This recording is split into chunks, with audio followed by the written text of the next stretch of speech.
Apa maksud membaca surah Al-Kahfi pada hari Jumat? Akan diterangkan cahaya antara dia dengan Ka'bah. Ini sudah pernah saya jelaskan.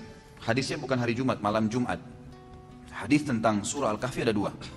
Hadis yang pertama adalah berbunyi siapa yang membaca Al-Kahfi pada malam Jumat, maka akan diterangkan cahaya antara dia dengan Baitul Atiq, antara dia dengan Ka'bah. Ini ulama hadis mengatakan maksudnya Allah Subhanahu wa taala akan memudahkan dia sering mendatangi Ka'bah, mungkin umroh atau haji, rutin membaca surah Al-Kahfi. Ini pendapat yang paling kuat, yang paling sering dipegang oleh para ulama. Hadis yang kedua diriwayatkan juga ya, dan ini dua-duanya hadis sahih. Siapa yang membaca surah Al-Kahfi pada hari Jumat, dia akan selamat dari fitnah Dajjal, dari fitnah Dajjal. Jadi dua-duanya. Kalau saya ditanya, saya menganjurkan diri saya dan juga teman-teman sekalian untuk membaca di dua kali, malam Jumat dan di hari Jumatnya. Masjid di Indonesia banyak, dan saat azan bersautan apa ini? Lalu doa di antara azan, manakah yang lebih afdal? Saya nggak ngerti maksudnya. Kalau azan ada 5 masjid di dekat rumah, yang satu selesai, yang lainnya belum misalnya, sudah bolehkah kita berdoa antara azan iqamah? Sudah boleh. Sudah bolehkah kita sholat qobliyah? Boleh, nggak ada masalah. Yang penting ada satu masjid sudah selesai azan dan terdengar. Karena patokan azan itu terdengar. Hadis Bukhari Muslim yang pada saat Nabi SAW berkata kepada Ibnu Ummul Maktum, muadzin yang buta. Kan Nabi SAW mengatakan, atas ma'un nida, apa kau dengar azan nggak? Awalnya kan dia minta izin supaya tidak ke masjid. Karena dia buta, jauh rumahnya, nggak ada yang pandu, banyak binatang buas bisa menerkamnya. Nabi SAW awalnya izinkan, kemudian setelah itu turun wahyu dikatakan, atas ma'un nida, apa kau dengar azan dengan kupingmu? Dia bilang, na'am. Kata Nabi, iya. Kata Nabi SAW, idzan ajib, kalau begitu jawab. Berarti patokannya mendengar. Kalau sudah didengar nggak masalah, gitu kan? Ini tentu dari masjid ya, dari masjid sekitar. Sebagian ulama mengatakan tidak berlaku yang didengar di media, kalau media itu ya siaran ulang, diputar-putar, bisa salah jamnya, kecuali memang bersamaan waktunya mungkin. Ya. Jadi TV itu sebenarnya tidak dijadikan sebagai patokan. Lebih baik masjid sekitar, karena itu yang dijelaskan di dalam riwayat-riwayat. Masya Allah, begitu saya tantang banyak datang ya. Sudah stop ya, ini udah banyak. Kalau makanan, minuman, dan pakaian haram, doa tidak diterima. Apakah sholatnya juga? Karena di tiap gerakan sholat ada doanya. Tentu saja tidak. Dalil datang adalah doa-doa gitu kan. Ada doa ya doa saja gitu. Karena doa yang dibaca dalam sholat itu bagian daripada sholat, berarti dia dihitung sholat. Sholat nggak ada hubungannya. Nggak ada hubungannya dengan masalah ini. Ini hanya makanan, doa yang secara umum disampaikan.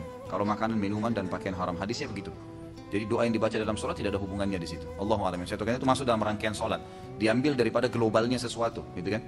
Jadi kalau kita sedang mengerjakan sholat, berarti dia adalah judulnya sholat. Apapun yang berkecamuk dalam sholat, ya itu sholat, gitu kan?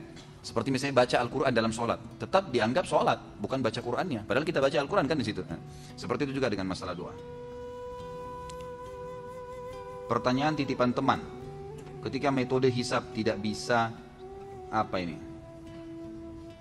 menentukan awal Ramadan, berarti sholat fardu juga. Karena sering kita jumpai waktu sholat ditentukan jam misalnya. Tentu berbeda ya akhi, sangat jauh gitu kan. Hisab dalam menentukan melihat awal bulan, itu kan melihat awal bulan gitu kan. Kalau menentukan waktu sholat dengan jam, berbeda sekali dengan hisab melihat bulan, sangat jauh gitu. Melihat bulan memang itu perintah Nabi SAW, disuruh melihat, sumu li ru'yatihi wa aftiru li ru'yatihi. Memang begitu perintahnya, khusus masalah puasa. Berpuasa dengan melihat bulan itu, berbuka puasalah dengan melihat bulan itu. Beda, gitu kan? Jadi memang di sini kita lihat penentuannya. Sholat ditentukan oleh Nabi SAW juga dengan waktu. Seperti misalnya duhur pada saat tombak sejajar dengan bayangannya misal. Kalau penentuan jam itu mengikuti keadaan itu, kita terima tentunya. Tetapi kalau tidak sesuai dengan, misal ada orang tentukan jam sholat, satu negara tentukan jam sholat jam 12. Ternyata kalau dilakukan penelitian manual, ditancapkan tombak di bawah matahari dan bayangan masih belum sejajar dengan tombaknya, maka berarti tidak benar jamnya. Jamnya memang ditinggalkan, gitu kan? Kalau jam di sini hanya sekedar membantu saja, membantu memastikan tadi itu nggak ada masalah. Kalau hisab metode dalam buka puasa sekarang ini bukan, memang dijadikan sebagai penentu utama, gitu. Maka ini memang yang diperselisihkan, ini yang ditekankan oleh para ulama. Allahu a'lam. Jadi saya tetap menyarankan, saran saya tidak mengatakan teman-teman yang pakai hisab itu salah.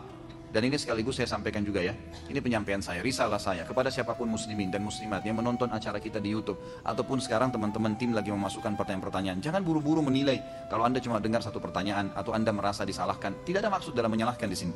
Saya menyampaikan apa yang saya tahu. Kalau Anda punya argumen, Anda punya dalil dianggap kuat, silahkan. Saya tidak akan menyalahkan dan saya tidak akan berbicara masalah individu dalam majelis kita. Kalau Anda merasa ini benar, diterima, amalin. Kalau Anda merasa ini salah, saya manusia biasa gitu kan. Anda punya dalil, silahkan dijalankan. Itu tidak ada masalah. Bukan berarti saya paksakan pendapat, tidak.